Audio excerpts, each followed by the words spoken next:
Halo brother, menanti rilisnya iOS 16 ke publik yang akan dijadwalkan sama si Apple itu di tanggal 12 September di USA dan kalau di Indonesia sekitar dini hari tanggal 13 September.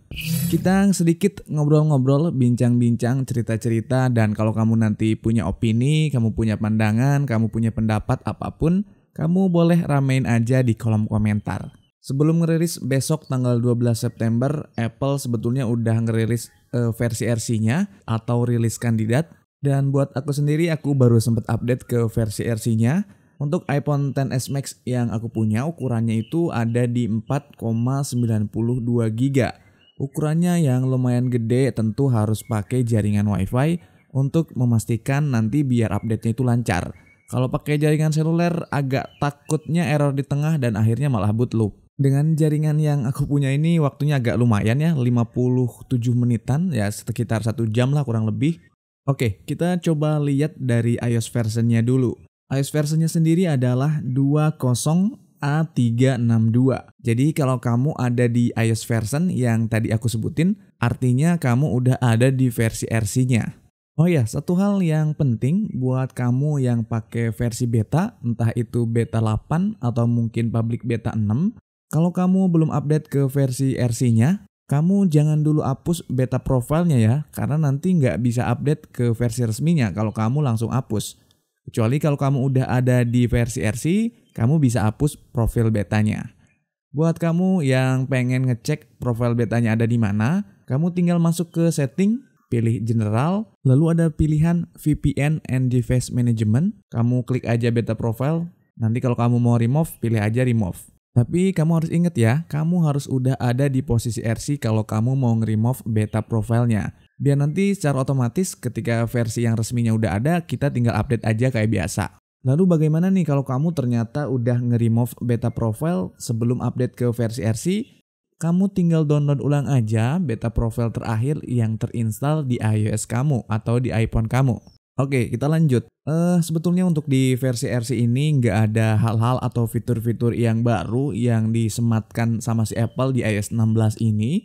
Cuman penyempurnaan dari berbagai kekurangan dari bugs iOS dari versi beta sebelumnya. Lalu juga banyak pembenahan-pembenahan dan adaptasi-adaptasi dari berbagai aplikasi yang sebelumnya crash, yang sebelumnya bugs dan bahkan nggak bisa digunain.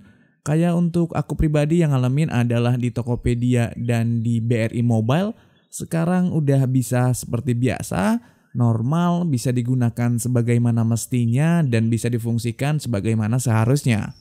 Untuk aku pribadi di versi RC ini belum nemu bugs dan lain sebagainya, urusan baterai juga masih tetap dalam kondisi normal dan aman, namun memang agak sedikit boros kalau aku ngerasa sih. Tapi ada beberapa orang yang bilang di share foto library katanya kadang ada bugs-bugs di mana nggak bisa real time waktu melakukan foto sharing. Jadi kalau foto sharing itu kan kita bisa ngedit satu foto di dua device yang berbeda. Nah prosesnya itu kadang ngebugs dan nggak real time. Jadi itu salah satu isu yang aku baca di beberapa forum. Kalau aku sendiri nggak ngalamin bugs yang kayak gini, kalau kamu gimana? Di iPhone kamu, di iOS kamu, mungkin kamu punya cerita, silahkan kamu bagiin aja di kolom komentar ya. Kalau buat hasil benchmarknya di iOS 16 versi RC ini, untuk CPU-nya di single core dapat 1117, sedikit agak menurun, di benchmark sebelumnya dapat 1118, sementara untuk multicore-nya mendapat 2771, ini juga agak sedikit menurun, kalau di public beta ke-6 kemarin dapat 2861. Begitu juga di GPU-nya agak sedikit menurun, kalau sebelumnya dapat poin 5754, kalau di versi RC ini dapat poin 5367. Oke, sebelum update iOS 16 yang nanti akan resmi beberapa hari lagi, ada beberapa tips yang aku pengen share ke kamu sebelum kamu melakukan update demi kelancaran update di iOS iPhone kamu. Poin yang pertama adalah pastikan kalau kamu update itu usahakan banget pakai jaringan WiFi. Karena biasanya jaringan WiFi itu jauh lebih stabil dan jauh lebih kencang daripada jaringan seluler. Yang kedua, perhatikan sisa storage yang ada di iPhone kamu. Misalkan iPhone 8 kamu 64GB, coba kamu cek dulu sisa storage yang ada di iPhone kamu sebelum melakukan update.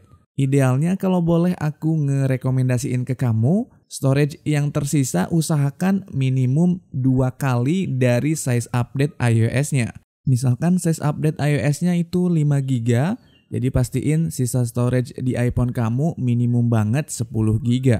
Terakhir, untuk iPhone khusus nih dalam tanda kutip. Buat kamu yang punya iPhone dengan riwayat servis besar, artinya kamu udah pernah servis IC baseband, servis IC audio, servis mesin mungkin karena pernah terkena air dan lain sebagainya, kamu sebaiknya jangan update lewat file OTA, tapi sebaiknya kamu update aja lewat iTunes dengan menggunakan komputer. Jadi kamu download dulu file IPSW-nya, baru kamu flash atau update ke iPhone kamu. Antisipasi untuk hal-hal yang nggak diinginkan, karena biasanya hardware-hardware yang udah servisan suka ada aja kendalanya. Tapi ini memang nggak 100% pasti error atau pasti mengalami kendala, walaupun beberapa iPhone servisan masih terkendali dan aman, ini hanya bentuk antisipasi aja. Sisanya ya terserah kamu.